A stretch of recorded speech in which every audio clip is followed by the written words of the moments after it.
아침 여러분, 다크한 나이트메어 출발합니다. 도심의 오래된 빌라와 반지하 주택에는 배관공들이 자주 출입해요. 막힌 하수구나 변기를 뚫기 위해서죠. 그들은 말합니다. 배관 속에선 절대 설명 못할 것들이 나온다. 어느 날 한 작업자는 남자들만 거주하는 집에서 이상한 경험을 했습니다.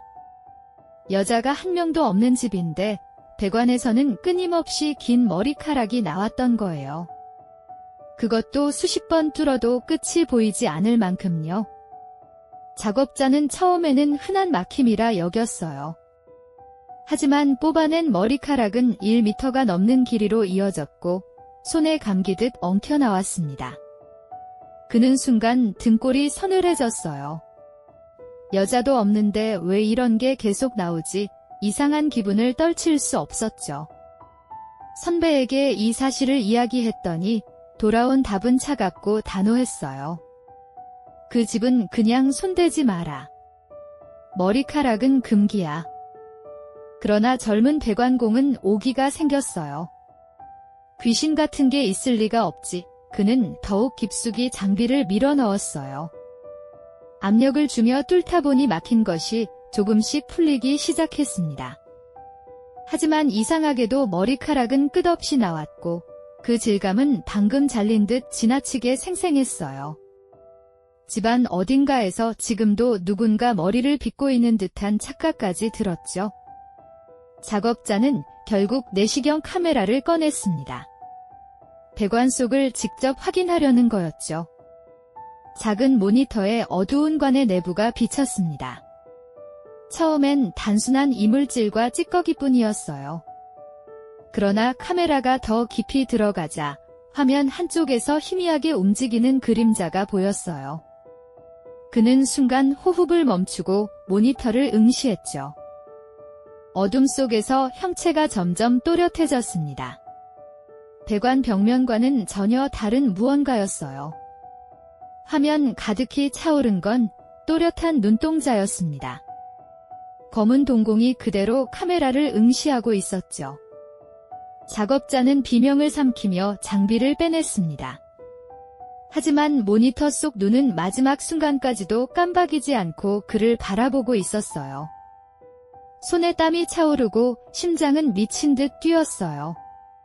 그는 도저히 믿기지 않았습니다. 단순한 환각이라고 하기엔 너무 현실적이었죠. 하지만 동료에게 이 이야기를 털어놓자 돌아온 말은 더욱 섬뜩했어요. 나도 본 적 있어? 그건 절대 장난이 아니야. 이미 업계에서는 비슷한 소문이 돌고 있었던 겁니다. 머리카락과 눈은 따라다닌다는 금기였죠. 그 후로 그는 다시는 그 집에 들어가지 않았습니다. 회사에서도 사건이 번지지 않도록 쉬쉬하며 정리했죠. 하지만 머릿속에서는 그 눈이 계속 떠올랐어요. 밤에 잠을 청하면 눈꺼풀 속에 어김없이 그 눈동자가 비쳤습니다. 마치 배관 어둠 너머에서 여전히 자신을 지켜보고 있는 듯했죠. 다른 작업자들 사이에서도 비슷한 괴담은 적지 않았습니다. 집에 여자가 없음에도 긴 머리카락이 무더기로 나오거나 내시경 화면에서 알 수 없는 형체가 포착된 경우.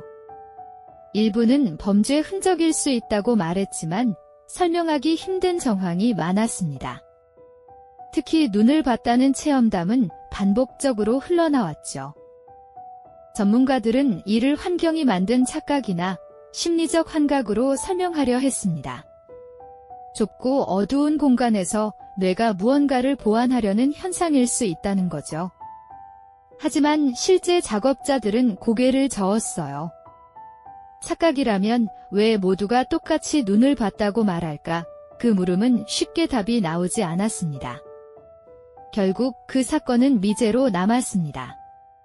머리카락은 누구의 것인지, 눈은 실제 존재였는지 아무도 알 수 없었죠. 다만 배관공들은 여전히 말합니다. 머리카락이 끝없이 나온다면 멈춰라. 그리고 내시경 화면 속에서 눈을 본다면 절대 더 깊이 들여다보지 마라오. 그것은 단순한 미신이 아니라 그들의 생존을 위한 마지막 금기였던 거예요. 오늘의 다크한 나이트메어는 여기까지입니다. 끝까지 청취해주셔서 감사합니다. 구독과 좋아요로 힘을 보태주시면 큰 응원이 될 거예요.